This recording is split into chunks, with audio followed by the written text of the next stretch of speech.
আওয়ামী লীগের কার্যক্রম নিষিদ্ধ করে সন্ত্রাস বিরোধী আইনের সংশোধনী অধ্যাদেশ বিল আকারে পাশ হয়েছে। বুধবার দুপুরে সংসদ অধিবেশনে স্বরাষ্ট্রমন্ত্রী সংশোধনী বিলটি উত্থাপন করলে তা কণ্ঠ ভোটে পাশ হয়। তবে এই বিষয় খুঁটিনাটি পর্যালোচনার জন্য পর্যাপ্ত সময় না পাওয়ায় প্রাথমিকভাবে আলোচনার সুযোগ চায় বিরোধী দল।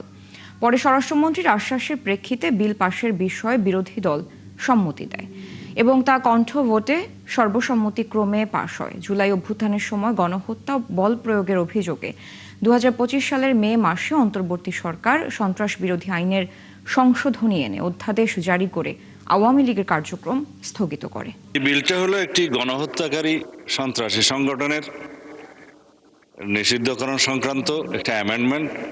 আগের যে আইন ছিল সন্ত্রাস বিরোধী আইন, সেটা অ্যামেন্ডমেন্টের জন্য মাননীয় বিরোধী দলীয় নেতা নিশ্চয়ই স্মরণে থাকার কথা, ওনারা এবং এনসিপির বন্ধুরা সবাই মিলে এটা আন্দোলন করেছিলেন। সেই আন্দোলনের প্রেক্ষিতে এটা মোটামুটি বাংলাদেশে একটা জনমত সৃষ্টি হয়েছিল। সেই প্রেক্ষিতে তাদের কার্যক্রম নিষিদ্ধ করা হয়েছে সন্ত্রাস বিরোধী আইনে, এবং অ্যাকর্ডিংলি সেটা নির্বাচন কমিশনে তাদের রেজিস্ট্রেশনটাও সাসপেন্ডেড হয়ে আছে।